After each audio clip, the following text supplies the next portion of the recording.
प्यारे बच्चों, आप सभी का एक बार फिर स्वागत है आपके अपने YouTube चैनल प्राइम साइंस में। बच्चों, आज की इस वीडियो में हम डिस्कस करेंगे आज की वर्कशीट नंबर 43 और स्टार्ट करेंगे आज एक नया चैप्टर 5। स्टूडेंट्स, यह चैप्टर है तत्वों का आवर्त वर्गीकरण, पीरियोडिक क्लासिफिकेशन ऑफ एलिमेंट्स। बच्चों, हम इस चैप्टर में इस वीडियो में जानेंगे तत्वों का वर्गीकरण क्या होता है और तत्वों का वर्गीकरण क्यों किया जाता है। साथ ही हम यह भी जानेंगे समय समय पर अलग अलग वैज्ञानिकों ने किस तरह से तत्वों का वर्गीकरण किया है। स्टूडेंट्स, यदि आप हमारे इस चैनल पर नए हैं तो प्लीज़ हमारे इस चैनल को सब्सक्राइब करें और बेल आइकन को भी प्रेस कर दें।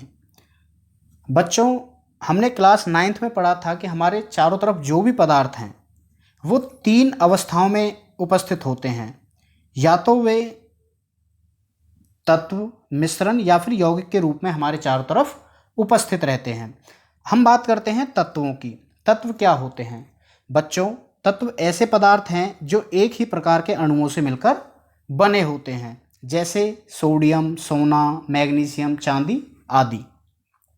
बच्चों, अभी तक कुल 118 तत्व हमारे वैज्ञानिकों के द्वारा खोजे जा चुके हैं और जिनमें से 98 एलिमेंट्स, 98 तत्व नेचुरली मिलते हैं, प्राकृतिक रूप से पाए जाते हैं।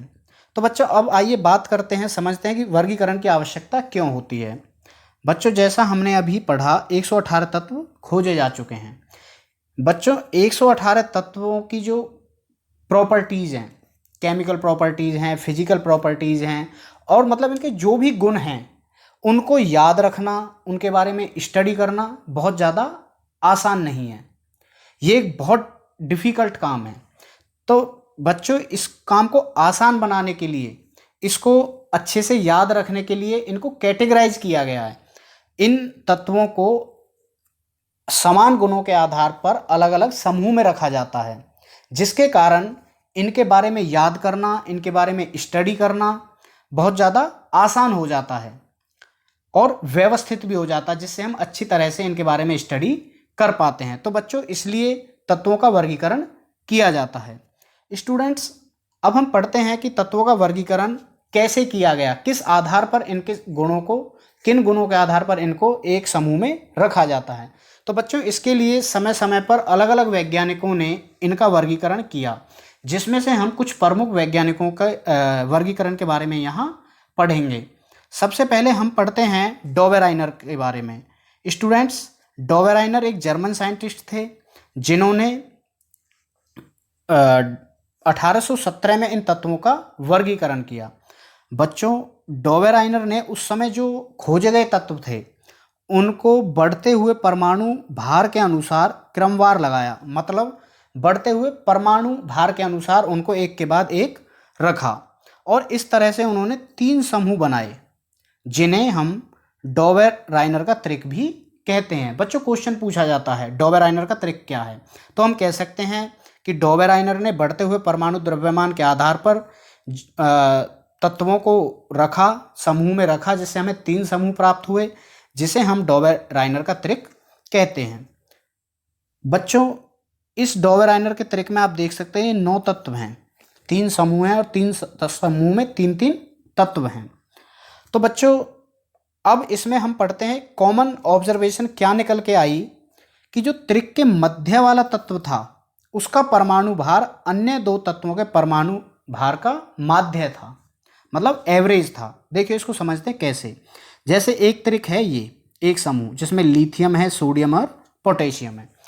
बच्चों, एक कॉमन चीज़ ये निकल के आई इस समूह से, जो इसका पहले तत्व का और तीसरे तत्व का जो परमाणु द्रव्यमान था उनका औसत बीच वाले तत्व के परमाणु द्रव्यमान के बराबर था। जैसे आप देखेंगे, इन दोनों का औसत यहाँ पर निकाला गया तो वह औसत लगभग सोडियम के परमाणु द्रव्यमान के बराबर था।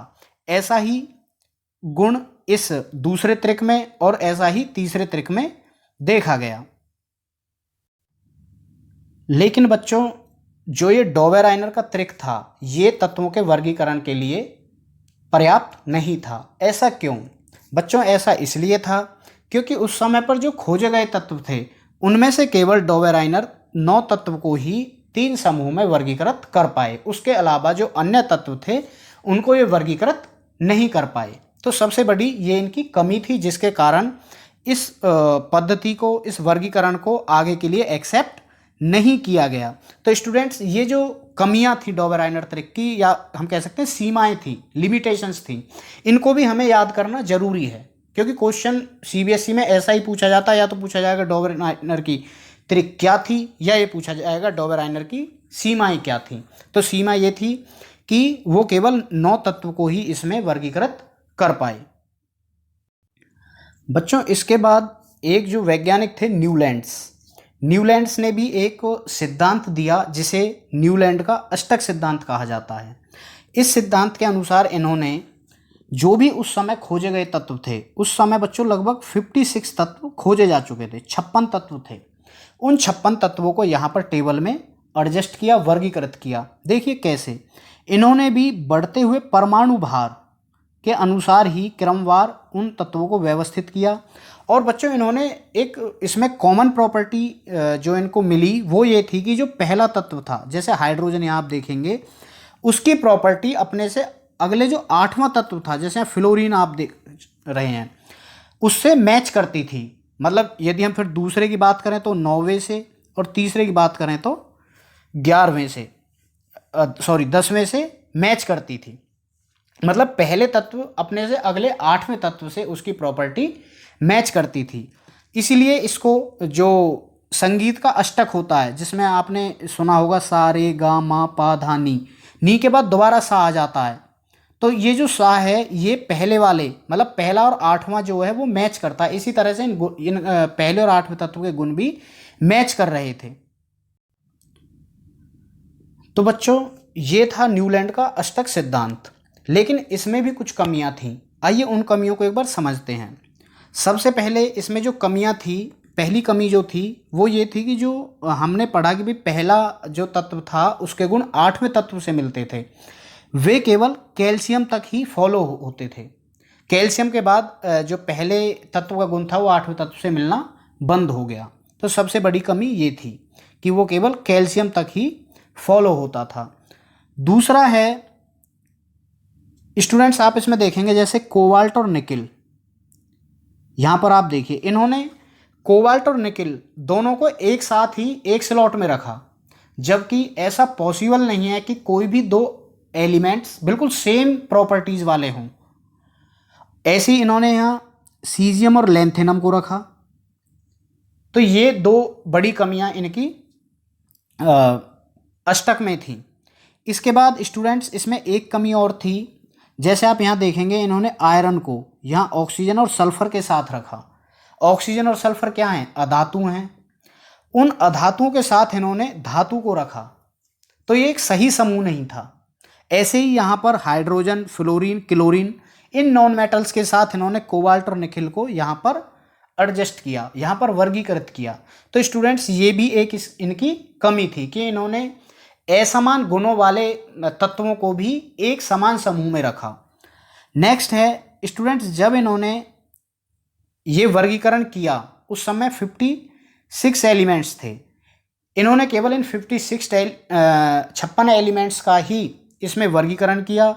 इन्होंने फ्यूचर में जो भी एलिमेंट्स खोजे जाने थे उसके लिए कोई भी स्पेस यहाँ पर नहीं छोड़ा, और ना ही यहाँ पर नोबल गैसेज के लिए कोई अलग से स्थान छोड़ा था जो फ्यूचर में डिस्कवर हुई। तो स्टूडेंट्स, ये थी न्यूलैंड्स के अष्टक नियम की सीमाएं। क्वेश्चन में आपसे न्यूलैंड का अष्टक नियम भी पूछा जा सकता है और न्यूलैंड के अष्टक नियम की सीमाएं भी पूछी जा सकती हैं। तो स्टूडेंट्स, आइए अब इस आज के टॉपिक से रिलेटेड कुछ क्वेश्चंस को सॉल्व कर लेते हैं। पहला क्वेश्चन है, तत्वों को वर्गीकरण करने की आवश्यकता क्यों होती है? तो बच्चों, जैसा हम पहले ही पढ़ चुके हैं, इतने सारे तत्व हैं, लगभग 118 तत्व हैं हमारे पास अभी तक। इन 118 तत्वों को अलग अलग स्टडी करना बहुत ज़्यादा डिफ़िकल्ट वर्क है।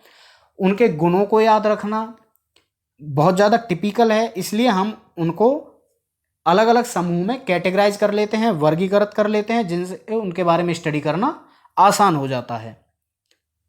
नेक्स्ट है, ऐसे 3 तत्वों के नाम लिखो जो डॉबर-राइनर की त्रिक को दर्शाते हैं। तो बच्चों ऐसे 3 एलिमेंट जैसे हमने पहले पढ़ा, लिथियम, सोडियम और पोटेशियम, ऐसे 3 एलिमेंट हैं जो डॉबेराइनर की ट्रिक को शो करते हैं। नेक्स्ट है, न्यूलैंड्स ने तत्वों का 8 तत्वों की क्षैतिज पंक्ति में विभक्त किया। तो स्टूडेंट्स ये सही है। इन्होंने 8 तत्वों की क्षैतिज पंक्ति में तत्वों को विभक्त किया था। न्यूलैंड के अष्टक नियम की 2 सीमाएं लिखिए। तो स्टूडेंट्स जैसा हमने पीछे पढ़ा, जो पहला तत्व और 8वां तत्व उनके गुण आपस में मेल खाते थे, वो केवल कैल्शियम तक ही फॉलो हुआ। दूसरा, इसमें आप देख सकते हैं जो कोबाल्ट और निकिल और सीजियम और लैंथेनम, इनको एक साथ रखा गया, जबकि एक स्लॉट में 2 एलिमेंट्स को रखना पॉसिबल नहीं है। और इसमें धातुओं के साथ अधातुओं को रखा गया और अधातुओं के ग्रुप में धातुओं को पुट किया गया। नेक्स्ट है, क्या नीचे दिए गए तत्वों के समूह में डॉबेराइनर त्रिक के समूह वर्गीकृत किए जा सकते हैं? तो स्टूडेंट्स यहाँ दे रखा है सोडियम, सिलिकॉन और क्लोरीन, साथ में इनके परमाणु द्रव्यमान भी सबके दिए हैं। नेक्स्ट है बेरिलियम, मैग्नीशियम और कैल्शियम। तो स्टूडेंट्स आप इन तीनों का औसत निकाल सकते हैं। जैसे सोडियम है, सोडियम, सिलिकॉन और क्लोरीन, यदि हम यहाँ से इनके परमाणु द्रव्यमान को निकालें तो इनका परमाणु द्रव्यमान तो लगभग इसका जो है वो औसत है। जो सोडियम और क्लोरीन का परमाणु द्रव्यमान का औसत आएगा वो सिलिकॉन के परमाणु द्रव्यमान के लगभग समान है, लेकिन इनको डॉबेराइनर के त्रिक में वर्गीकृत नहीं किया जा सकता है, क्योंकि ये सभी जो तत्व हैं वो अलग अलग प्रॉपर्टीज़ वाले हैं। बिल्कुल ही इनके जो केमिकल प्रॉपर्टीज़ हैं, फिजिकल प्रॉपर्टीज़ हैं, वो एकदम अलग अलग हैं। नेक्स्ट है बेरियम, मैग्नीशियम और कैल्शियम। तो स्टूडेंट्स यहाँ भी हम इनका औसत निकाल सकते हैं। जैसे बेरियम का 9 है प्लस कैल्शियम का 40, तो 49 को जब हम डिवाइड करें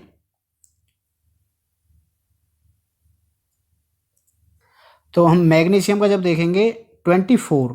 तो स्टूडेंट्स हम देख सकते हैं यहाँ पर जो बीच वाला का जो परमाणु द्रव्यमान है वो लगभग इसके समान है, तो इसको हम डॉबेराइनर की त्रिक में वर्गीकृत कर सकते हैं। तो स्टूडेंट्स यह था आज का चैप्टर 5th, जिसमें हमने न्यूलैंड्स का अष्टक नियम और डॉबेराइनर की त्रिक को पढ़ा, साथ ही उनकी सीमाओं को भी जाना। स्टूडेंट्स यदि इस टॉपिक को समझने में यह वीडियो आपको हेल्पफुल लगा है तो हमारे इस वीडियो को लाइक करें, अपने फ्रेंड्स के साथ शेयर करें और हमारे इस चैनल को सब्सक्राइब कर लें। Thank you.